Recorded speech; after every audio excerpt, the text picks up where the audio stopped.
দক্ষিণবঙ্গের মানুষের কাছে কুমড়া বড়ি খুবই জনপ্রিয়। আজ দেখাবো কুমড়া বড়ির একটি রেসিপি।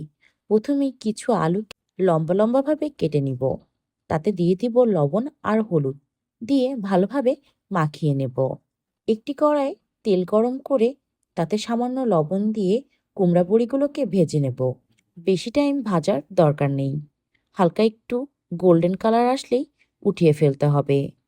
ওই একই তেলেই দিয়ে দেব আগে থেকে সিদ্ধ করে রাখা ডিম। ডিমটাকে আমি ২ টুকরো করে নিয়েছি মশলাগুলো ভালোভাবে ঢোকার জন্য। তারপর সামান্য লবণ আর হলুদ দিয়ে ডিমটাকে আমি ভালোভাবে ভেজে নিয়েছি। কেউ চাইলে সেমভাবে মাছ দিয়েও রান্না করতে পারেন। আমি এখানে ডিম দিয়ে রান্না করছি। কুমড়া বড়ি তরকারির স্বাদ কিন্তু আরও বাড়িয়ে দেয়। তারপর আমি ওই একই তেলেই আলুগুলোকেও ভালোভাবে ভেজে নিচ্ছি। কেউ চাইলে আলুগুলো না ভেজেও সরাসরি দিয়ে দিতে পারেন, কিন্তু আমার কাছে আলুগুলো ভেজে নিলে খেতে বেশি ভালো লাগে, তাই আমি আলুগুলোকে ভেজে নিচ্ছিলাম। তারপর ওই তেলেই আমি দিয়ে দিয়েছিলাম কিছু পেঁয়াজ। পেঁয়াজগুলোকে একটু ভেজে নিচ্ছিলাম। আমি আগে থেকে রেডি করে রেখেছিলাম শুকনা মরিচ, রসুন আর জিরে দিয়ে একটি পেস্ট। সেটাকে দিয়ে ভালোভাবে নাড়াচাড়া করে নিতে হবে।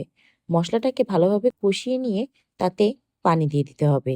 দিয়ে ১০ মিনিট মতো ঢাকনার সাহায্যে ঢেকে রেখে দিতে হবে।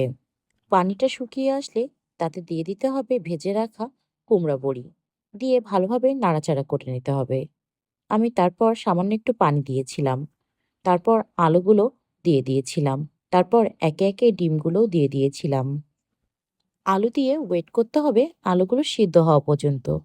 তারপর রেডি হয়ে যাবে আমাদের কুমড়া বড়ি দিয়ে আলুর তরকারি। গরম গরম ভাতের সাথে এই কুমড়া বড়ির তরকারিটা খুবই মজার। একবার হলেও বাসায় ট্রাই করে দেখবেন। খেতে কিন্তু খুবই মজার।